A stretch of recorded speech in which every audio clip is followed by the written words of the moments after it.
Hello, everyone. Good day wherever you are in any part of the world. My name is Morolake Babayeju, and this is part of my series talking about data demystification. I'm sure that a lot of people will wonder, okay, so why did you choose that name? So for me, it's all about simplifying what this big data, and all these terms that we see or we hear out there is all about. I know that the data management profession is a very big profession. There are a lot of fields within this data management profession. We hear things like data scientist, we hear data analyst, we hear data engineer, we hear data quality, we hear data analyst, so many of them like that. And I'm sure that for people that are not in that field, sometimes it can be very confusing. So you probably will be wondering, what is all this about? Or sometimes these terms are used interchangeably. And so my job here today is to simplify some of these things, and I'm sure that it's not something that will be able to finish in this series. In this first video, we would have a lot of other sessions where we can talk about these things and simplify some of these terms for us. So today, my interest is to talk about data mining.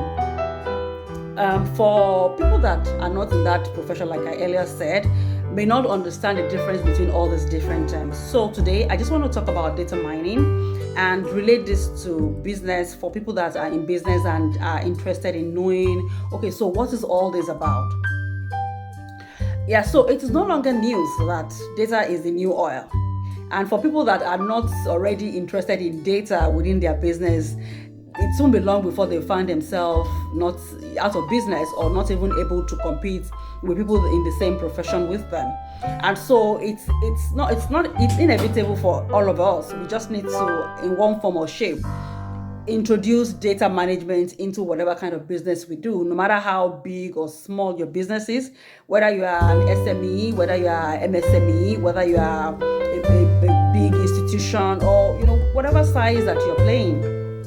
You just need to be able to collect your data, your business data. You need to be able to make some informed decisions that are generated from the kind of data that you collect. So what do you do when you do data mining? Basically, in very simple terms, what you do is you are processing your data. You are generating some kind of pattern or trend or any kind of knowledge that can help you work more efficiently, or to increase your revenue, or to answer some business problems. So for a data management profession, or for any kind of data mining, the process starts with having a problem to solve. So as a business, you first of all need to define what you want to do. What do you need the data for? Yeah, you can have a data repository, you can have a database, a big database that you're using to collect or to store your business data. But at every point in time, you call on data when you need to solve a business problem. Aside from maybe the everyday report that you do to monitor what you do, how you're performing as a business, just talking about that in terms of performance management. For a data management project, you need to have a problem that you want to solve. And so it starts from defining your problem in very clear terms, because it is extremely important that you have a very good way. You need to define the business problem in some very specific ways. You can't just define it in a way that is not measurable. It has to be very clear.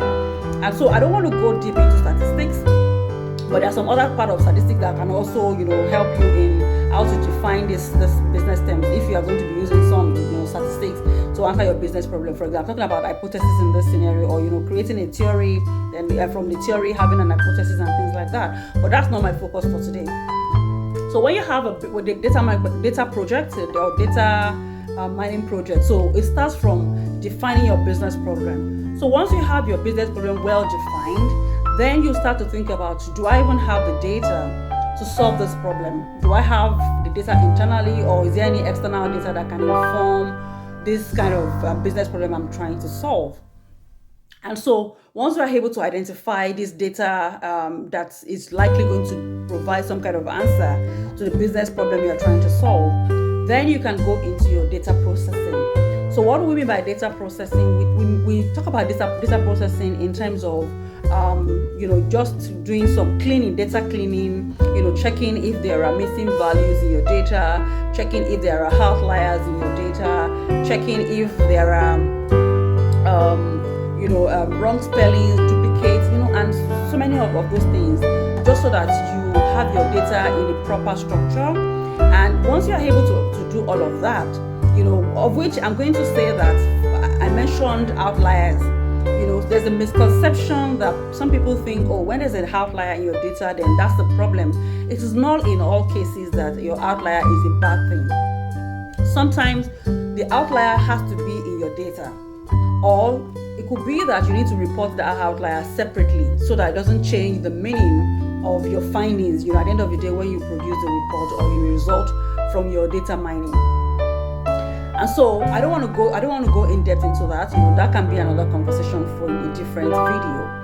And so once you're able to do all the processing, data pre-processing, and you are sure that you have gotten your data to a good point where you have all the information in the way that it should be structured and all of that stuff, then you can go into data analysis.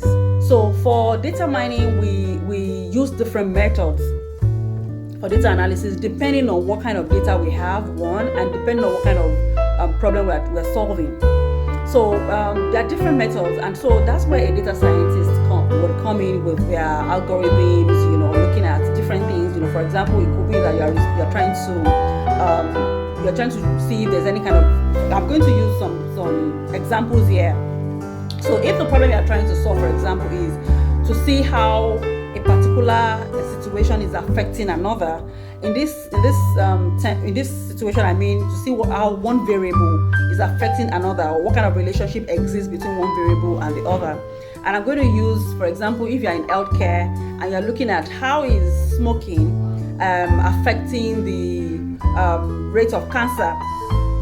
So that's one thing that you're looking. That's the relationship. You're looking at how is smoking related to cancer. So that's one way to look at relationship. And so in this situation, you may be looking at, okay, what kind of algorithm can I use in this situation to answer this question? And so regression could be the regression could be the model that you want to use in that situation. Or there are so many things. You might be looking at logistic regression. You may be looking at say association. You may be looking at decision tree. I'm talking about all the different models under data science, not necessarily models that can answer the question that I brought forward. So there are different methods that you could use to answer your business problem, depending on how you've defined your business problem and what kind of situation you're dealing with. And so once you do all your analysis, then you check for the accuracy of your analysis, accuracy of your model. Once you do all the analysis, like I said earlier, then you look at the accuracy of your analysis, accuracy of your model. That's the term we use in this field.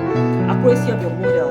And so you measure the accuracy of your model, and once your accuracy, you must have defined a threshold, before you start looking at accuracy. If there's an existing threshold, then you look at, okay, is your model matching up or even doing better than the existing threshold or the baseline? If it is, then you can say that you've done well. If it's not, then you may also be looking at other models that you can use different. It doesn't have to be one. You can use multiple models to try to answer that same question. And at the end of the day, look at all the accuracy of these different models that you're using. If any of them work better, then that may be the one that you go with, and you use that to answer the question that you're trying to answer at that point in time. So I don't want to, like I said, this is just an introduction. I'm not going into the deep technical aspect of how these things work.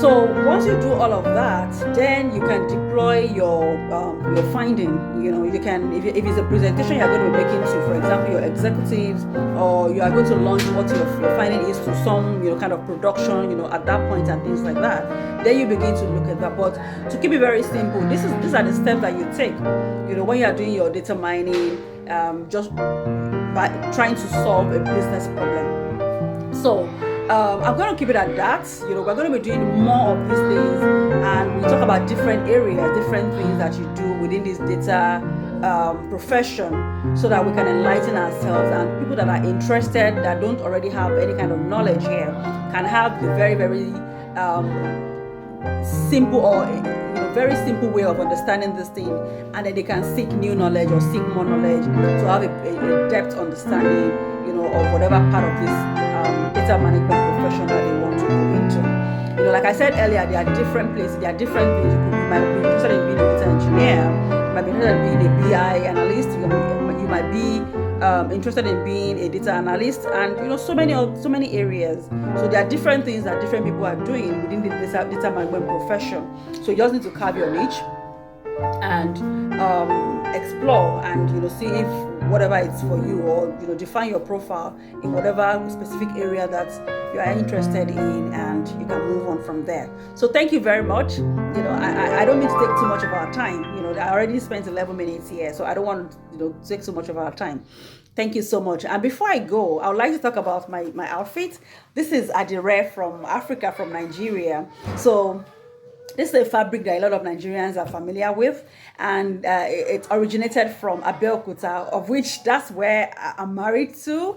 So this is a fabric from Abeokuta, Ogun State in Nigeria, and a lot of people love it. You see a lot of Nigerians wearing this kind of fabric. So if you are interested, you can also let me know. I can find a way to get this across to you. So thank you so much. And expect new videos that is also going to be touching on some of these data management profession areas that we may be all interested in. So thank you. Enjoy the rest of the day. Bye.